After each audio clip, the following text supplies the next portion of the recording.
Hello, everyone, and you are welcome to Module 2 of her Fitness Mindset course. And for you to be watching this module, it means that you have watched Module 1, you have performed all your exercises in your workbook, and you are back for more. And I welcome you to more. I welcome you to becoming more, much more than you could ever have imagined. This is Coach B, and we're going to jump into it right away. Um, on the discussion group, in the group, you should be in the mastermind group, you should be already having conversations about Module 1 and about the changes that have been happening to you in your mindset, in your lifestyle, from having attended the first module of this course. So module 2 is all about your nutrition, what you feed your body with, how you fuel your body. That is what module 2 is all about. And we're going to also be dealing with the mindset behind nutrition. Get ready to have everything that you have ever known about nutrition disrupted. We are going to be breaking down mindsets. We are going to be breaking down ideologies, things that you thought were right, things that you had always believed, and we're going to be rebuilding stuff from scratch. You're going to be confronted with some things that will change the way you think forever. And we're going to be reinforcing the good things that you have been doing from time immemorial so that you can continue to do them. But today, for the next an hour and a half or so, we are going to be talking about your nutrition. In this module, we'll be covering 5 different areas, and it is all about your nutrition mindset. Like I said, your food mindset. We'll be talking about the roots of your nutrition mindset. What is at the root of it? Where did you get the things you believe from?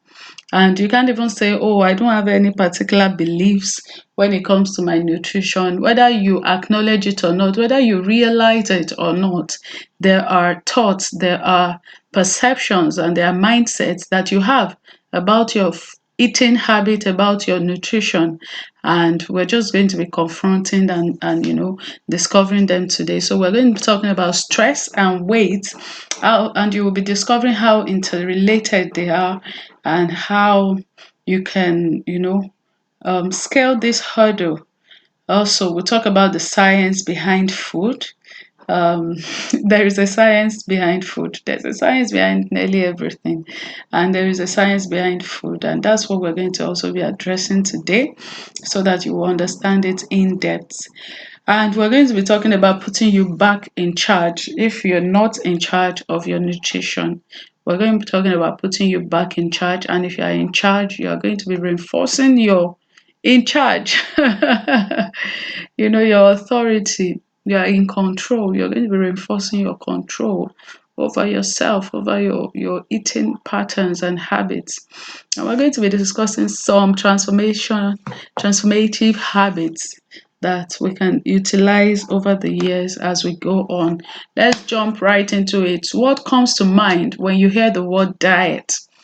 The word diet has been, this word has been abused actually, and we should feel bad for the word. But most times we feel bad for ourselves because, I mean, the word itself has been used to beat us up, to, to make us feel so bad. You've been given meal plans that can throw somebody into depression, all in the name of diet. And you have just seen a lot, all in the name of diet. There have been people who have taken, I think people take pepper water, like they put pepper in water and they take it for days, claiming that it's a diet. So, the word diet, what comes to mind when you hear it? And I would like for you to actually write this down in your workbook.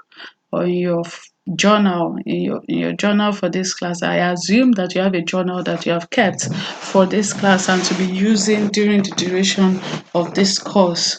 So what comes to mind when you hear the word diet? Because whatever it is may not be actually right. And I'm not going to try to go into scientific explanations and all of that, but food is what you eat to fuel your body.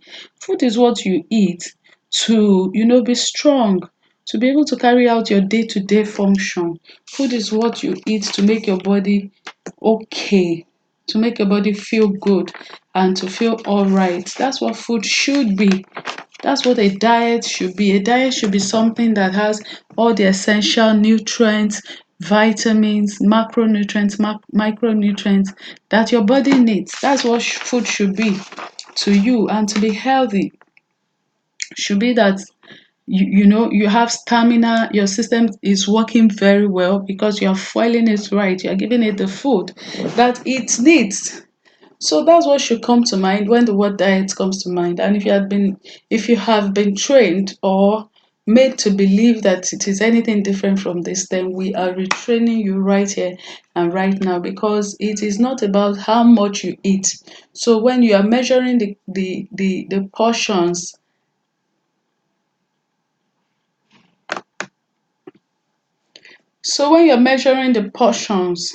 you should know that it is not about the portion, it is about what is in your plate, what you're eating. And that's why I've put this picture here, where you can see that this person, all of these things are 500 calories each. But look at how tiny 500 calories of oil looks. And look at how nearly tiny 500 calories of cheese looks. So somebody can measure a, a spoonful of cheese or oil and feel like, oh, I'm taking a tiny portion of food, but they have taken 500 calories. And look at how meat is next in line to it. You can eat just little meat and feel that you are not eating too much, but you have eaten a lot of calories. Then we start to get to grains and beans, and you can see that 500 calories of grains, 500 calories of beans occupy more space. So you can actually have a lot on your plate and you are still within your calorie requirements. And same thing with fruits and vegetables. And I do hope that I'm not sounding too I don't know the word for it, but I don't want to use words that you cannot relate with. So all I'm saying in essence is it's not about what you put on your plate. It's not about how much, how plenty what you're putting on your plate is. It is about what exactly you are putting on your plate. Because if you say, oh, I love to eat a full meal, I love to eat a full meal. Then, if you're eating vegetables and fruits and grains and legumes, beans, then you'll be able to actually eat a full meal and still not, gain excessive weight. Okay, so I don't want to belabor this, but it is important because it's all about the calories. There's a certain number of calories that your body needs in a day to fulfill its daily functions. And if you exceed that calorie requirement, that is when people gain weight. You exceed that calorie requirement, before you know it, the excess is piling on your body as fat. So that is why it is important to have this conversation. So if you are going to successfully lose weight by getting your nutrition under control, you are going to have to approach the root of the problem. You are going to have to approach the problem at the very root. One thing that you must always know is that if you don't approach a problem at its roots, then the stump will keep growing. So if we cut down a tree, you just give it a little time, it will grow back up again, except you uproot it from right, like from under the ground, like you dig up its roots and you uproot it. That's when you can solve the problem. And that is the approach that we are taking to fixing the food issues that we have. And in this case, the root is how you were trained to think about food. The root is how you were conditioned, how you grew up around food. If you would recollect in Model 1, I was talking about how a little child is trained from childhood to think that candy is great and candy is a reward for good work. And in fact, candy is the solution to everything. So a child is crying, you give them sweets, you give them candy, they keep quiet, they eat it. A child does a good thing, you give them sweets. A child does something that is bad, you threaten them and say if you don't behave well, I will not give you sweet. You are conditioning that child. You are digging, you are planting a tree, and the roots are going deep down into that child. That child is going to grow up into an adult thinking that the solution to everything is candy, is sweet. And that's we have so many people like that out here in the world today, adults, but who are still living by the things that they were taught as children, you know. And we need to take ownership of our own lives and to say that I was taught this thing or I was conditioned to think this way as a child does not mean that it is the right way of thinking. So I am going to change the way I think about this issue. So the root is how you were trained to think about food. And your household growing up is different from my own. So you are the only one that can tell us, you are the only one that can tell yourself the mindset that you have about food, the things that you heard, that you saw about food growing up. Was it plenty? Was it in excess supply? Were you made to eat, to overeat as a child? Or were you fed little amounts of food? Was it too small? Was it normal? Or and you have to be careful when you use the word normal, because what is abnormal, what is not normal, may look normal because it has been done forever. Okay? So you have to objectively, and I mean, I would like to have this conversation in the group so that everybody can bring their own point of view, and you can even bring your ideas, the things that you grow up, that you grew up with, and we can all examine these things together. So the root is how you were trained about food, but you must develop a healthy relationship with food. If if if the major change that happens to you during this model is you developing a healthy relationship with food, then I've done my job well. Okay, you must eat the right nutrients, you must eat the right calories, and you must be active. You must be active. Right nutrients, meaning that there's nutrients that your body needs, and that's what you must consume. And we'll talk about this more in detail as time goes on because I have slides that address this exactly. But look at this picture.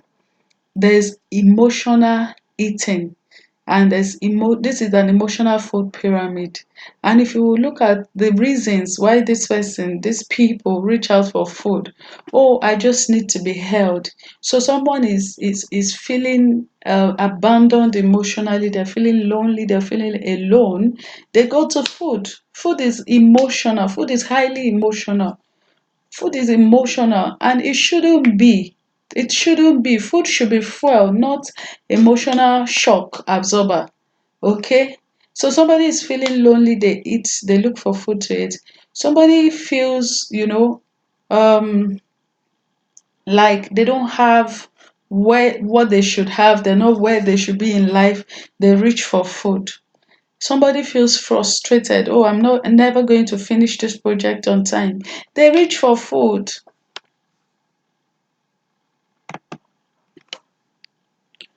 So you must, divorce your emotions from your eating. And I know it is tough, but that's what we're going to discuss here. That's what we're going to address here. We're going to teach ourselves, we're going to help ourselves to overcome that hurdle of emotional eating. you are going to start to view food for what it is, and you are going to confront your emotions so that you can deal with food the way it should be dealt with. You can like food, people can be foodies, but as long as it is not as a disguise for covering up the things that they're going through. Remember how we were saying in Model 1 that everybody is going through one thing or the other. And I mean, sometimes we even go into self-deception and we lie to ourselves because it just makes it easier to live life. But you must start to not make food your crutch, and you must be able to look to God and cast, the Bible says, cast all your cares on Him, for He cares for you. So you must be able to look to Him and give your worries to Him so that He can sort you out. And I mean, that's it. So, what childhood memories do you have about food? We talked about this already. How was food treated in your house? Which of these memories followed you into adult years? Which of these memories followed you into your adult years? Food is emotional. We talked about that. What I also want you to know is that food is social. So, food is not just emotional, food is social. Food is social. Food is social. So if you're going to treat food as a social thing, that's why when people go for parties, they can find themselves eating more than they should because food is social. People gather and they just find a reason to throw a party so that they can eat, so that they can indulge. Have you ever just finished eating in your house and you get to, let's say, a party, somebody's birthday or a friend's party, and you find yourself actually eating again, eating again? And it is just so embarrassing, but it has happened. It has happened to me before. Because if you're mindlessly eating and if you don't confront your food issues, you will find yourself just trying to go along with the crowd. So you're eating because everybody is eating.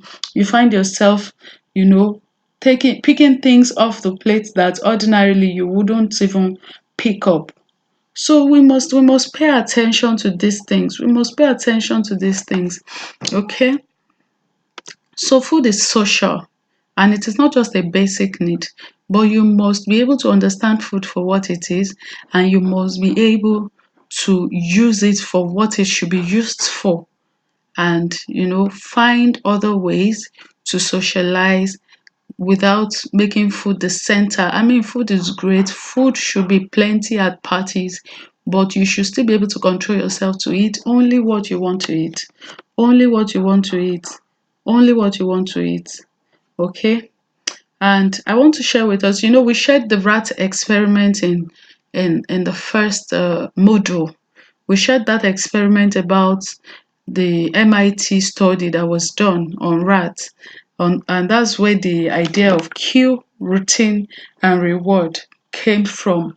That when they hear a cue or when they see a cue, then they will be forced to follow a routine that they had already trained their brain to follow, and they will find themselves looking forward to a reward. And the fact that there's something shocking or harmful in this process will not stop people ordinarily from going round in circles. There's also the marshmallow experiment that was carried out on some children. And this one, I find it very interesting. I've known about it for like maybe 3 years now. And what it says is that there were a group of children, like children in a particular class, young children, and they were placed in rooms one after the other. like not in groups, but one by one. They were placed in a room, and two marshmallows, no, a marshmallow was placed in front of them, and they were given a specific time and told, for instance, that, oh, if you don't eat this marshmallow that you're staring at, maybe within 10 minutes, when I come back and you haven't eaten it, I will give you one more. But if you eat it, you're not going to get an extra one. And before you know it, many of the children, they ate their marshmallows because they're staring at it. It's right there, staring them in the face. They didn't have enough self-control to not eat it. But then there's also this few children who didn't eat their marshmallows and who waited. And when they came back, they were given two. Now, this is the most interesting part of this story. The scientists, they followed these children into their adult years, and they discovered years down the line, I think maybe 20 years down the line, that the children who were able to delay gratification, the children who were able to wait for the second marshmallow, they did better in life. They took wiser decisions. They had better jobs. They could retain their jobs more. And they were just in a better place than the ones that needed to eat their marshmallows right there and then. So, self mastery, self control is a skill that everybody must learn. And some people learn it when they're young, but it is never too late to start attempting and taking the right steps to gaining a mastery of oneself. Okay? So, if emotional eating is never about food, you find yourself eating and eating and eating, but it is not about food. It is always about unresolved emotions. So, what unresolved emotions do you have? That is a question that you should actually answer in your workbook. What unresolved emotions do I have? What are the things that I don't understand and is messing me up, but I don't want to confront? And I have to confront them so that I can have my life back. Because if you are an emotional eater, then you know that you don't really have your life. You're just surviving and waiting for the next fix. It's just like being addicted to other things. It's just that in those other people, it's obvious. But even though it's obvious in people, because before you know it, the person will start getting obese and all of that. But it is also kind of accepted in society to an extent. So the way people will treat somebody that is addicted to hard drugs is different from the way they will treat somebody that is obese. And I mean, if you talk to people who are obese, they will tell you that they still feel judged, they still feel picked on, bullied, sort of, even if it's quiet, you know. People being antagonistic, just people just sending bad vibes their way, but they will tell you that they do feel some of that brunt too. So we have been talking about the roots. You must reach out and go back to the roots and find out what were the things that went on in my childhood when it has to do with food. And you must go through your unresolved emotions and fix them. And some things you won't even be able to fix, but you can come to terms with it and say, I accept this as one of my realities. And God won't put more on you than you can bear.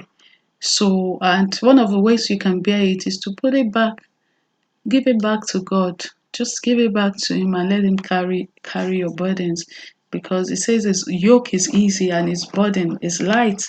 Okay, so you must develop a healthy relationship with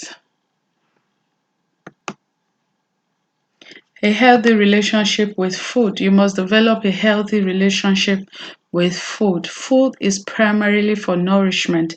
It is for fueling your body. It is for giving you what you need to survive and to thrive. Okay? And when you take the right amount of nutrients plus calories, then you will be in great health. Your calories must have the right amount of nutrients in them. There are empty calories. If people take empty calories, then they're not going to be in great health. They're not going to get the nutrients that their body needs, and it will not just end well. So you must make sure that your nutrients are complete in the calories in the food that you're taking. Everybody knows what macro and micronutrients are. Macronutrients are the carbohydrates, the proteins, the fats that you take, and micronutrients are those vitamins that your body needs, trace vitamins that your body needs to perform its functions. So it is also about calories in versus calories out. Whatever you put in, you must be able to put out something proportionate to it, or something that will get you to where you want to go. So what you put in is what you put into your mouth, and it can be liquid form, it can be in food, it can be drinks, but if it is not water, it has calories in it, okay? And what you put out is the way you burn the calories, the exercises, the way you burn the calories, the dances, the workouts, the walks, and the work, depending on if you are actively engaged at work and you're not a sedentary worker. So if you want to gain weight, you must be able to eat less than what your body needs. So everybody, for our daily functions, we need a certain number of calories that the body burns just to keep you, uh, active during the day. So your body burns calories when you're working, when you're talking, when you're sleeping, when you're it burns calories to digest the food that you eat. So the daily functions that your body needs to burn calories for. And so if you're trying to gain weight, then you will have to eat a little bit more than what your body needs. And yeah, I've recommended 250 calories more than your body needs.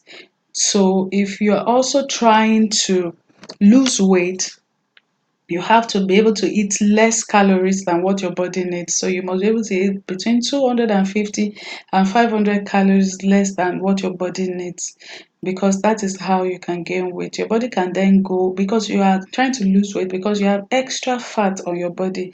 So your body can then go into your extra fat and get what it needs to perform its daily functions and to fuel your workouts, because your workout, your body also uses calories to fuel them. Okay, so if you're trying to lose weight, you must find out what does my body need every day, and then eat less than that.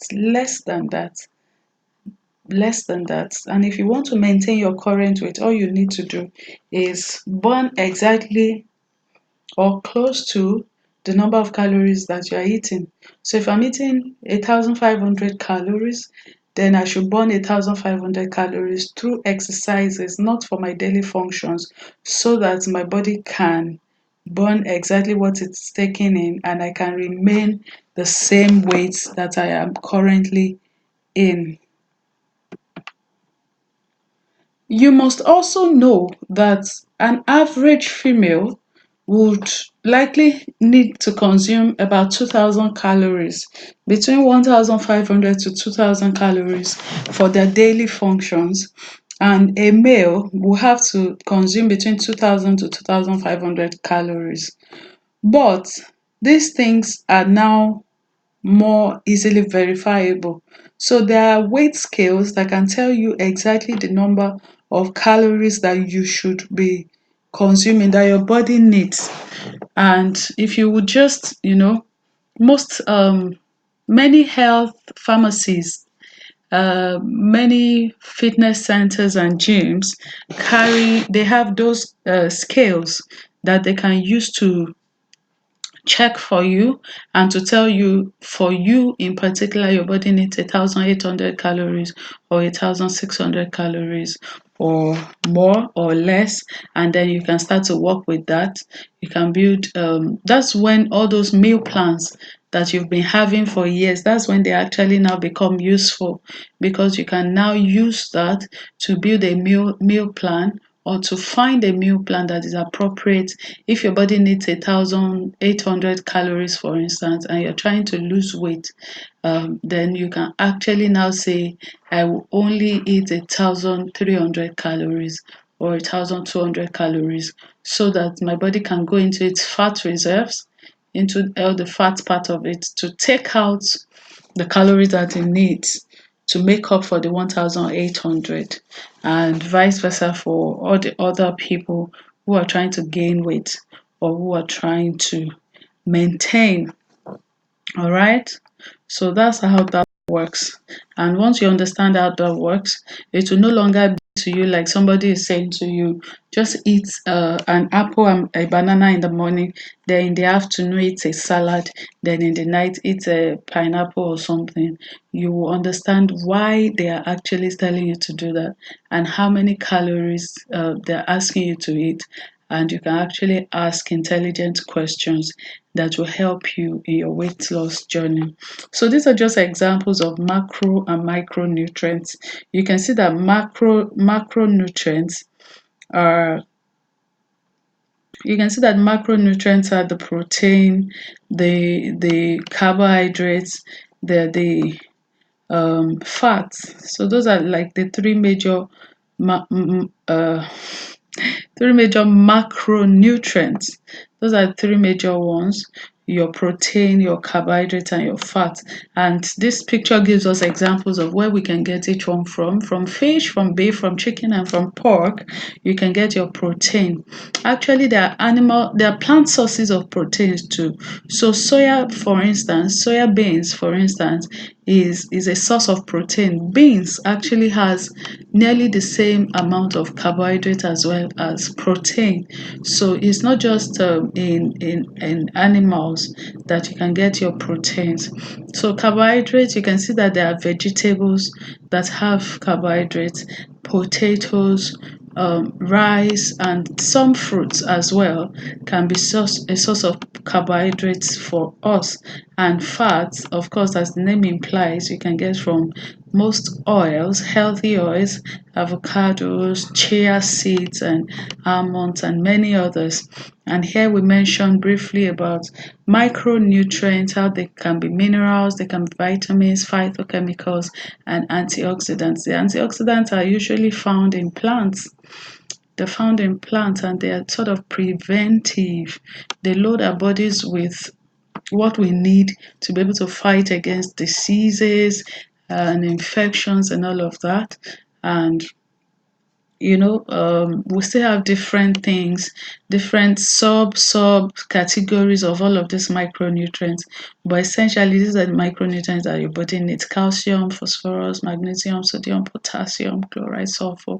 And they are needed actually.